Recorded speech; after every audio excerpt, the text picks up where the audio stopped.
Yesterday, Vladimir Putin recognized two regions of Ukraine as independent states. And he bizarrely asserted that these regions are no longer part of Ukraine and their sovereign territory. To put it simply, Russia just announced that it is carving out a big chunk of Ukraine. Last night, Putin authorized Russian forces to deploy into these regions. Today, he asserted that these regions are actually extend deeper than the two areas he recognized, claiming large areas currently under the jurisdiction of the Ukraine government. He's setting up a rationale to take more territory by force, in my view. And if we listened to his speech last night, and many of you did, I know, he's setting up a rationale to go much further.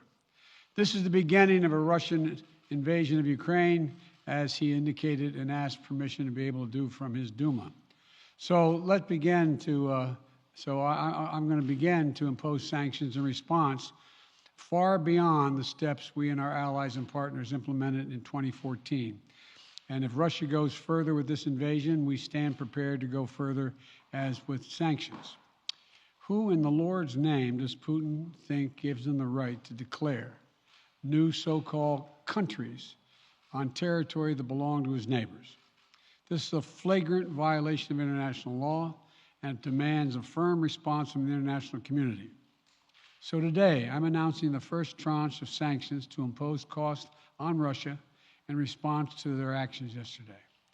These have been closely coordinated with our allies and partners, and will continue to escalate sanctions if Russia escalates. We're implementing full blocking sanctions on two large Russian financial institutions, VEB and their military bank. We're implementing comprehensive sanctions on Russia's sovereign debt. That means we've cut off Russia's government from Western financing.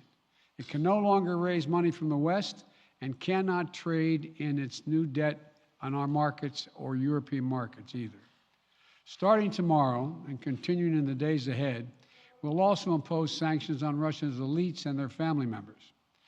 They share in the corrupt gains of the Kremlin policies and should share in the pain as well. And because of Russia's actions, we've worked with Germany to ensure Nord Stream 2 will not, as I promised, will not move forward. As Russia contemplates its next move, we have our next move prepared as well.